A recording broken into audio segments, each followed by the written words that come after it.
안녕하세요. 저는 한민국입니다. 올해로 87세가 되었고 58년째 미국에서 암 환자들을 치료하고 돌보는 일을 하고 있는 암 전문의입니다. 현재 서울대학교 의과대학과 미국 캘리포니아 의대에서 명예교수로 재직하고 있죠. 58년이라는 세월 동안 제가 직접 치료한 암 환자만 해도 수만 명이 넘습니다. 그런데 오늘 여러분께 정말 충격적인 이야기를 하나 해드리려고 해요. 제가 지금까지 한 번도 공개적으로 말하지 않았던 이야기입니다. 같은 암, 같은 병기, 같은 치료를 받는데도 한국인과 서양인의 치료 과정과 치료 결과가 천지 차이라는 사실 말이에요. 여러분, 이게 의학적 차이 때문일까요? 아닙니다. 놀랍게도 그 차이는 바로 마음에서 나옵니다. 오늘 제가 들려드릴 이야기를 끝까지 들으신다면 여러분의 건강관에 대한 모든 것이 바뀔 겁니다. 그러니까 구독 버튼부터 먼저 눌러주시고 좋아요와 알림 설정까지 해주세요. 왜냐하면 제가 오늘 말씀드릴 내용들이 여러분과 가족의 생명을 구할 수도 있는 이야기이기 때문입니다. 자, 그럼 시작해 보겠습니다. 먼저 여러분께 질문 하나 드릴게요. 의사가 환자의 병을 얼마나 고칠 수 있다고 생각하세요? 혹시 80%, 90%? 충격적이겠지만 정답은 겨우 15%입니다. 약물이 기여하는 부분이 또 15%. 그럼 나머지 70%는 뭘까요? 바로 환자 본인에게 달려 있습니다. 이건 제가 의대 다닐 때부터 들어온 이야기인데 58년간 환자를 직접 치료해 보니 이보다 정확한 말이 없더라고요. 그런데 문제는 한국 환자들이 이 70%를 완전히 잘못 사용하고 있다는 겁니다. 어떻게요? 바로 스스로에게 독을 주입하면서 말이죠. 제가 미국에서 치료한 한국인 암 환자들을 보면 공통된 특징이 있어요. 첫 번째, 의사를 신뢰하지 않습니다. 이 의사 말고 더 유명한 의사는 없을까? 하면서 병원을 전전합니다. 두 번째, 극도로 비관적이에요. 암은 불치병이야. 나는 이제 죽었어라고 생각해 버립니다. 세 번째, 치료의 비협조적입니다. 의사가 전신 항암 치료 먼저 하고 수술하자고 하면 아니다, 당장 수술부터 해라라고 고집을 부려요. 특히 이 세 번째가 정말 심각한 문제입니다. 요즘은 암 치료의 패러다임이 완전히 바뀌었거든요. 과거처럼 무조건 수술부터 하는 게 아니라 먼저 전신 치료로 눈에 보이지 않는 미세한 암세포들을 제거한 다음에 수술을 합니다. 이렇게 해야 재발률도 낮고 완치 가능성도 높아져요. 그런데 한국 환자들은 어떤가요? 뭔 소리야? 암이 있으니까 당장 도려내야지. 이러면서 다른 병원으로 가버립니다. 결국 구식 치료를 받게 되고 당연히 결과도 좋지 않죠. 반면에 미국인 환자들은 어떨까요? 정말 신기합니다. 암 진단을 받으면 오히려 적극적으로 나서요. 교회에 가서 여러분, 저 암에 걸렸어요. 저를 위해 기도해 주세요. 라고 큰 소리로 외치고 SNS에도 올리고 만나는 사람마다 자기 상황을 알려요. 그러면 주변 사람들이 어떻게 반응할까요? 친구들이 모여서 함께 식사도 하고 차도 마시면서 격려해 줍니다. 환자도 억지로라도 조금씩은 먹게 되죠. 이게 얼마나 중요한지 아세요? 실제로 제가 치료했던 미국인 환자 중에 이런 분이 계셨어요. 70대 초반의 할머니셨는데 췌장암 말기 진단을 받으셨어요. 보통은 정말 절망적인 상황이거든요. 그런데 그 할머니가 뭘 하셨는지 아세요? 지역 신문에 자기 이야기를 냈어요. 저는 팬크리에틱 캔서 환자입니다. 여러분의 기도와 응원이 필요해요 라고 말이죠. 그랬더니 온 동네 사람들이 그 할머니를 도우러 왔어요. 매일 누군가가 음식을 해다 주고 함께 산책도 하고 이야기도 나누고 그 할머니는 치료 기간 내내 정말 밝게 지내셨어요. 병원에 올 때마다 간병사들이랑 농담도 하시고 다른 환자들 격려도 해주시고 결국 예상보다 훨씬 오래 사셨고 마지막까지도 정말 평안하게 가셨어요. 저는 그때 정말 많은 걸 배웠습니다. 같은 병이라도 어떻게 받아들이고 어떻게 대처하느냐에 따라 결과가 완전히 달라질 수 있다는 것을요. 그런데 한국인들은 정반대예요. 목사님, 절대 내가 암 환자라는 거 아무에게도 말하지 마세요. 이러면서 숨어버립니다. 마치 암에 걸린 게 무슨 죄라도 지은 것처럼 말이에요. 자, 계속해서 더 충격적인 이야기를 해드릴게요. 제가 58년간 치료하면서 가장 신기했던 경험 중 하나를 말씀드리겠습니다. 5년, 10년 동안 항암 치료를 받다가 지쳐서 이제 그만하겠다. 더 이상 치료받지 않고 편안하게 마지막을 보내겠다고 선언한 환자들이 있어요. 그런데 신기하게도 그런 환자들 중 상당수가 오히려 병이 호전되거나 아예 나아버리는 경우가 있습니다. 왜 그럴까요? 과학적으로 명쾌하게 설명하기는 어렵지만 제 생각에는 스트레스에서 완전히 해방되면서 몸의 자연 치유력이 활성화되는 것 같아요. 우리 몸에는 암을 일으키는 요소와 동시에 그것을 억제하는 요소가 함께 존재합니다. 이 둘 사이의 균형이 깨지면 병이 생기는 거죠. 그런데 뭐가 이 균형을 깨뜨릴까요? 바로 스트레스입니다. 특히 한국인들이 세계에서 가장 많이 하는 게 뭔지 아세요? 바로 쓸데없는 근심 걱정입니다. 제가 미국에서 만난 한국인 환자들을 보면 정말 기가 막혀요. 대기업 회장들은 내가 죽으면 회사가 망하고 직원들이 다 굶어 죽을 거야 라고 걱정해요. 그런데 지금까지 돌아가신 그 많은 회장들 때문에 한국이 망했나요? 전혀 그렇지 않죠. 어머니들은 또 어떤가요? 우리 애가 대학 못 가면 어떡하지? 결혼 못하면 어떡하지? 이런 걱정으로 밤잠을 설쳐요. 그런데 정말 신기한 건 서양 환자들에게는 이런 분들이 거의 없다는 거예요. 미국 사람들의 사고방식은 완전히 다릅니다. 인생은 원래 힘든 거고 문제는 생기기 마련이야. 그럼 그때그때 해결하면 되지 뭘 미리 걱정해? 이런 식으로 생각해요. 그래서 같은 치료를 받아도 결과가 다른 겁니다. 한쪽은 걱정과 스트레스로 몸의 면역력이 떨어지고 다른 쪽은 긍정적 마음가짐으로 자연 치유력이 높아지니까요. 여기서 잠깐 혹시 이 영상이 도움이 되고 있다면 좋아요 버튼 한번 눌러주실 수 있을까요? 여러분의 작은 관심이 더 많은 분들에게 이런 정보를 전할 수 있게 해주거든요. 여기서 정말 중요한 이야기를 하나 더 해드릴게요. 현재 미국에서 사용되는 최신 면역 암 치료제 한 번 투여하는데 $20,000입니다. 한국 돈으로 대략 2,800만 원 정도죠. 그런데 이 엄청나게 비싼 치료제의 효과가 얼마나 될 것 같으세요? 고작 20%입니다. 100명 중 20명에게만 효과가 있어요. 나머지 80%는 그 비싼 돈만 날리는 거죠. 그럼에도 불구하고 많은 사람들이 이런 치료에 매달립니다. 그런데 더 놀라운 건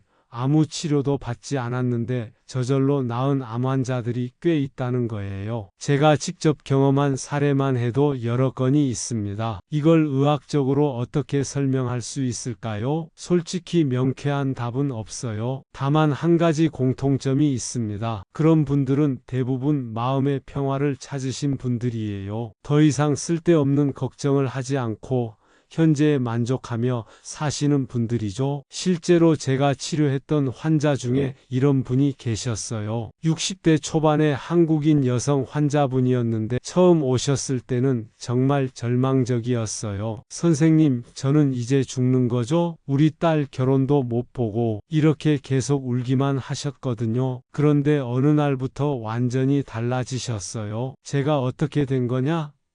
고 물어보니 선생님, 제가 교회에서 간증을 했어요. 제 병을 숨기지 않고 교우들에게 다 얘기했더니 모든 분들이 저를 위해 기도해 주시고 격려해 주시더라고요. 그래서 이제 무섭지 않아요. 라고 하시더라고요. 그분은 그 후로 치료에 정말 적극적으로 임하셨어요. 의사 말씀은 무조건 따르시고 영양 관리도 철저히 하시고 운동도 꾸준히 하셨죠? 결국 완전히 완치되셔서 지금도 건강하게 지내고 계세요. 딸 결혼식도 보셨고 손자도 2명이나 봤어요. 또 다른 사례도 있습니다. 50대 한국인 남성 사업가분이었는데 처음에는 정말 전형적인 한국 환자였어요. 병원 3곳을 돌아다니면서 이 치료가 맞나? 다른 병원에서는 다르게 얘기하던데 이런 식으로 의심만 하셨거든요. 그런데 어느 날 저한테 이렇게 말씀하시더라고요. 선생님, 저 이제 모든 걸 내려놓고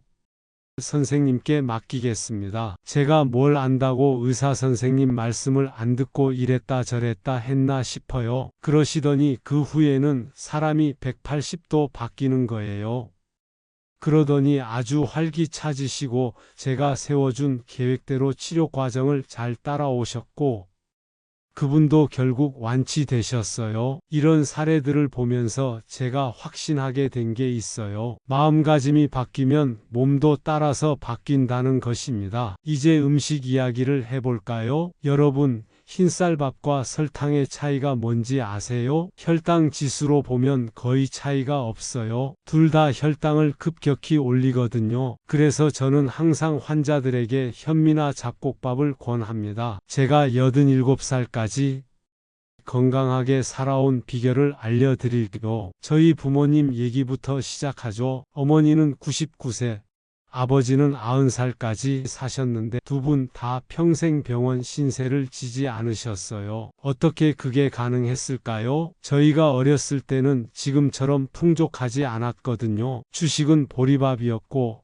반찬은 된장찌개에 김치 정도, 고기는 1년에 한 번, 그것도 생일 때나 먹을 수 있었어요. 그 대신 매일 몇 킬로미터씩 걸어서 학교를 다녔고 방학 때는 농사일도 도와드렸죠. 지금 생각해보니 그게 최고의 건강법이었던 것 같아요. 반면에 서울에서 자란 제 동창들은 어떨까요? 안타깝게도 성한 사람이 별로 없어요. 어려서부터 대중교통을 이용해서 운동량이 부족했고 달고 맛있는 음식들을 많이 먹었거든요. 하지만 희망적인 이야기도 있어요. 제가 아는 한 환자분은 50대에 대장암 진단을 받으셨는데 그때부터 완전히 생활을 바꾸셨어요. 매일 새벽 5시에 일어나서 1시간씩 걷기 운동을 하시고 현미밥에 채소 위주로 식단을 바꾸시고 금연 금주는 당연히 하셨죠. 그런데 정말 놀라운 건 그분이 운동을 시작하면서 같이 운동하는 동호회에 가입하셨다는 거예요. 거기서 만난 분들이 모두 그분을 응원해 주시고 함께 건강한 식단도 나누고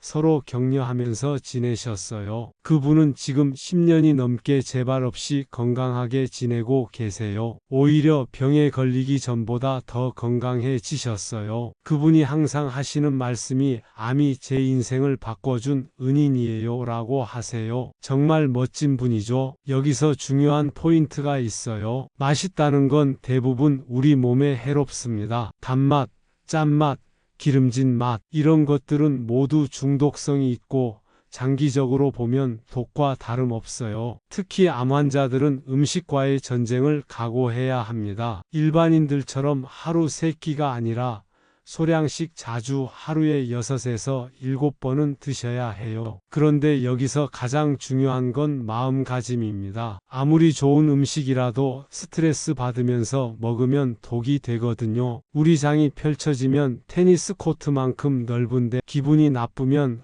아무리 좋은 영양소라도 흡수를 거부해 버려요. 반대로 기분 좋게 감사한 마음으로 먹으면 어떨까요? 브라질이나 아프리카의 아이들을 보세요. 위생 상태도 좋지 않고 아무거나 손으로 집어 먹는데도 병에 잘 안 걸려요. 미국 의사들이 내시경으로 검사해봐도 아무 이상이 없거든요. 그럼 왜 그럴까요? 간절하고 감사한 마음으로 먹기 때문이에요. 미국 환자들과 한국 환자들의 또 다른 차이점을 말씀드릴게요. 미국 사람들은 우유를 물처럼 마십니다. 어려서부터 습관이 되어 있어서 단백질 보충제도 거부감 없이 잘 마셔요. 실제로 항암 치료 중인 환자들에게 엔슈어 같은 단백질 보충제를 권하면 미국 환자들은 하루에 6에서 8개씩도 마십니다. 그런데 한국 환자들은 어떨까요? 하루에 1개도 힘들어해요. 왜 그럴까요? 어려서부터 우유를 잘 안 마셔서 그런 맛에 익숙하지 않기 때문이에요. 이런 작은 차이들이 쌓이고 쌓여서 결국 치료 결과의 차이로 나타나는 거죠. 심지어 물도 제대로 못 마시는 한국 환자들이 있어요.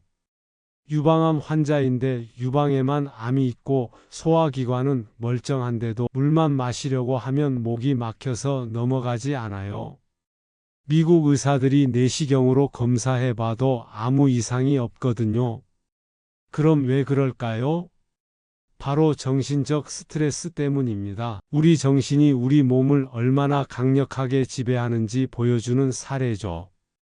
잠깐 여기서 구독자 여러분께 부탁 하나 드릴게요. 만약 이 영상이 도움이 되고 있다면 구독과 좋아요는 기본이고 알림 설정까지 해주세요. 그리고 댓글로 여러분의 경험이나 궁금한 점들을 남겨주시면 다음 영상에서 답변해 드리겠습니다. 이제 정말 중요한 이야기를 해보겠습니다. 바로 죽음에 대한 인식의 차이예요. 미국 사람들은 죽음을 어떻게 받아들일까요? 인생은 원래 유한한 거고 누구나 언젠가는 죽어야 하는 거 아냐? 좀 일찍 가냐 늦게 가냐의 차이일 뿐이지 별로 다를 게 뭐가 있어? 이런 식으로 생각해요. 그래서 암 진단을 받아도 크게 절망하지 않습니다. 그래, 이제 내 시간이 얼마 안 남았구나. 그럼 남은 시간을 의미 있게 보내자. 이렇게 마음을 다잡아요. 반면에 한국 사람들은 어떤가요? 암은 곧 죽음이다. 이제 나는 끝났다. 이렇게 생각해 버립니다. 이 마음가짐의 차이가 얼마나 큰 영향을 미치는지 아세요? 미국에서는 웰다잉이라는 개념이 보편화되어 있어요. 죽기 1에서 2년 전에 미리 작별 파티를 하는 거죠. 가족, 친구, 동료들을 모두 불러서 살아있을 때 마지막 인사를 나누는 거예요. 저도 그런 파티에 몇 번 참석해 봤는데 정말 아름다운 시간들이었어요. 서로 고마웠던 마음을 전하고 좋은 추억들을 나누고 함께 웃고 울고 죽음을 슬픈 것이 아니라 인생의 자연스러운 마무리로 받아들이는 거죠. 특히 기억에 남는 한 분이 계세요. 60대 중반의 미국인 목사님이었는데 폐암 말기 진단을 받으셨어요. 그런데 그분이 어떻게 하셨는지 아세요? 자기가 다니던 교회에서 감사 예배를 드리셨어요. 하나님께서 저에게 얼마나 많은 은혜를 주셨는지, 사랑하는 가족들과 함께 보낸 시간들이 얼마나 소중했는지, 여러분과 함께 신앙생활 할 수 있어서 얼마나 감사했는지, 이런 내용으로 말이에요. 그날 교회에 온 사람들이 모두 울면서도 정말 은혜로운 시간을 보냈다고 하더라고요. 그분은 그 후 석 달을 더 사셨는데 마지막까지도 정말 평안하고 감사하게 지내셨어요. 임종하실 때도 가족들이 둘러싸인 가운데서 마치 잠들듯이 평안하게 가셨어요. 또 다른 분은 가족들의 지지로 기적을 경험하신 분이에요. 40대 젊은 어머니였는데 유방암 진단을 받으셨어요. 그런데 남편분이 정말 대단하셨어요. 회사도 반차를 내면서 매번 병원에 같이 오시고 집에서도 요리, 청소, 아이들 돌보기를 모두 도맡아서 하셨어요. 아이들도 어렸지만 엄마를 정말 많이 도왔어요. 8살, 10살짜리가 엄마 대신 집안일도 하고 매일 밤 엄마 곁에서 엄마 사랑해, 빨리 나와줘라고 기도도 해주고, 그 가족의 사랑과 지지 덕분에 그 어머니는 치료 기간 내내 정말 용기 있게 버텨내셨어요. 지금은 완전히 건강을 회복하셔서 행복하게 지내고 계세요. 가족의 힘이 얼마나 큰지 보여주는 사례죠. 그런데 한국은 어떤가요? 죽은 다음에 장례식을 해봐야 무슨 소용이 있어요? 죽은 사람이 뭘 듣고 뭘 느끼겠어요? 산 사람들만 고생하는 거죠. 여러분, 우리는 모두 유한한 존재입니다. 통계적으로 보면 60세가 되면 최소 1개의 만성질환이 있고 80세가 되면 평균 5개의 질환을 안고 살아갑니다. 이게 현실이에요. 그런데 병이 있다고 해서 바로 죽는 건 아니에요. 중요한 건 그 병과 어떻게 함께 살아가느냐는 거죠. 병을 치료한다고 생각하지 말고 관리한다고 생각하세요. 그리고 무엇보다 중요한 건 여러분이 하는 모든 일이 궁극적으로 다른 사람을 위한 것이 되도록 노력하는 겁니다. 그럴 때 가장 행복하고 가치 있는 삶을 살 수 있어요. 이쯤에서 혹시 주변에 암으로 고생하시는 분이 있다면 이 영상을 공유해 주세요. 정말 도움이 될 거예요. 마지막으로 제가 87살까지 건강하게 살면서 깨달은 가장 중요한 진리는 바로 마음이 몸을 다스린다는 것입니다. 좋은 생각을 하면 몸에서 좋은 호르몬이 나와요. 나쁜 생각을 하면 나쁜 호르몬이 나오고요. 이게 바로 플라시보 효과의 핵심이에요. 가짜 약을 먹어도 진짜 약이라고 믿으면 실제로 효과가 나타나는 이유가 여기에 있습니다. 그러니까 아무리 어려운 상황에 처해 있더라도 나는 이 병을 이겨낼 수 있다. 나는 건강해질 수 있다는 믿음을 잃지 마세요. 그런 믿음 자체가 가장 강력한 치료제입니다. 마지막으로 정말 감동적인 한국인 환자분 이야기를 들려드릴게요. 70대 할머니셨는데 처음에는 정말 전형적인 한국 환자셨어요. 선생님, 저 이제 죽는 거 맞죠? 우리 애들한테 집만 될 것 같아요. 이런 식으로 계속 부정적으로만 생각하셨거든요. 그런데 어느 날 손자가 그랬대요. 할머니는 우리 집의 보물이에요. 할머니가 없으면 우리 가족은 완전하지 않아요. 그러니까 꼭 낳아주세요. 그 말을 듣고 할머니 마음이 완전히 바뀌셨대요. 아, 내가 가족들에게 짐이 아니라 소중한 존재구나. 그럼 이 병을 이겨내서 손자 장가가는 것도 봐야겠다. 그 할머니는 그때부터 정말 적극적으로 치료에 임하셨어요. 운동도 열심히 하시고 먹기 싫어도 억지로라도 드시고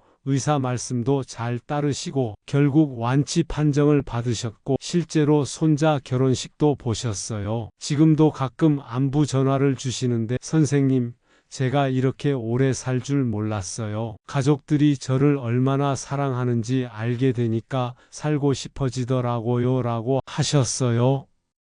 여러분, 오늘 제 이야기가 도움이 되셨다면 여러분의 소중한 가족과 친구들에게도 이 영상을 공유해 주세요. 댓글로는 여러분만의 건강관리법이나 궁금한 점들을 남겨주시면 다음 영상에서 자세히 답변해 드리겠습니다. 다음 영상에서는 제가 직접 경험한 기적적인 완치 사례들과 구체적인 암 예방법들에 대해 더 자세히 말씀드리겠습니다. 정말 믿기 어려운 이야기들이지만 모두 제가 직접 목격한 실화들입니다. 그럼 여러분, 오늘도 긍정적인 마음으로 건강한 하루 보내시고 다음 영상에서 만나요. 감사합니다.